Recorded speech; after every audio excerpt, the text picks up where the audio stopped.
வணக்கம். பெரியார் ஈவே ராமசாமி அவர்கள் சமூக விழிப்புணர்விற்காக அயராது பாடுபட்டவர். அவர் வாழ்க்கையில் நடந்த துயர்மிக்க நிகழ்வும் அதை அவர் மேற்கொண்ட விதமும் எண்ணி பார்க்க வேண்டியவை. பெரியார் அவர்களின் துணைவியார் நாகம்மையார் அவர்கள் உடல் நலமின்றி 1933 ஆண்டு மே திங்கள் 11ஆம் நாள் இரவு 7 மணிக்கு உயிர் துறந்தார். அச்செய்தி கேட்டு மக்கள் பெருந்திரளாக வந்து கொண்டிருந்த போது பெரியார் அவர்கள் வாசலில் நின்று கொண்டு, யாரும் அழக்கூடாது, அழுவதாக இருந்தால் உள்ளே போகக்கூடாது என்று சொல்லி கொண்டிருந்தாராம்.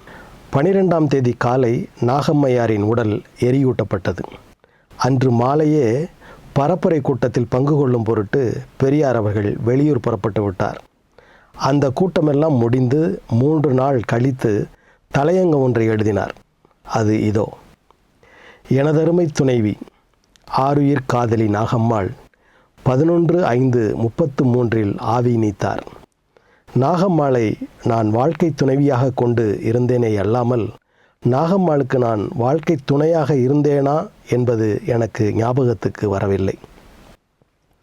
நான் சுயநல வாழ்வில் மைனராய், காலியாய், சீமானாய் இருந்த காலத்திலும் பொது வாழ்வில் ஈடுபட்டு தொண்டனாய் இருந்த காலத்திற்கும் எனக்கு முற்போக்குக்கும் நாகம்மாள் எவ்வளவோ ஆதாரமாய் இருந்தாள் என்பது மறுக்க முடியாத காரியம். பெண்கள் சுதந்திர விஷயமாகவும் பெண்கள் பெருமை விஷயமாகவும் பிரத்தியாருக்கு நான் எவ்வளவு பேசுகிறேனோ போதிக்கிறேனோ அதில் 100ல் 1 பங்கு வீதமாவது எனதருமை நாகம்மாள் விஷயத்தில் நான் நடந்து கொண்டிருந்தேன் என்று சொல்லிக்கொள்ள எனக்கு முழு யோக்கியதை இல்லை.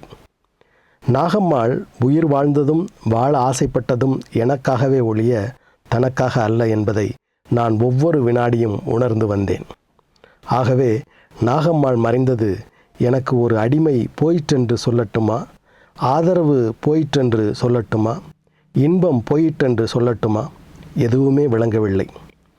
நாகம்மாளை அற்ப ஆயுள் என்று யாரும் சொல்லிவிட முடியாது. அவருக்கு 48 வயதே ஆன போதிலும் அது இந்திய மக்கள் சராசரி வாழ்நாளாகிய 23.5 வயதுக்கு இரட்டிப்பு என்றே சொல்ல வேண்டும்.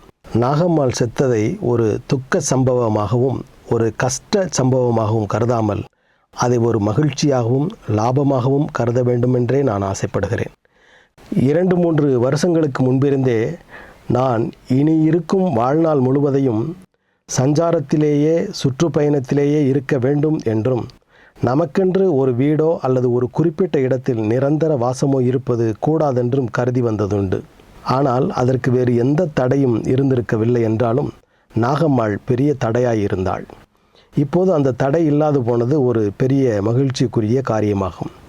ஆதலால் நாகம்மாள் முடிவு நமக்கு நன்மையை தருவதாகும் என்று எழுதினார். அதன் பிறகு பெரியாருக்கு அவரது தங்கை மகள் ராசாத்தியை திருமணம் செய்து வைக்க அவரது தாயார் விரும்பினார். அவரை தவிர ஈவேரா அவர்களை திருமணம் செய்து கொள்ள பல பெண்கள் முன்வந்தனர். ஆனால் பெரியார் மறுத்துவிட்டு சமூக செயற்பாடுகளிலேயே தனது முழு கவனத்தையும் செலுத்தினார். நன்றி, வணக்கம்.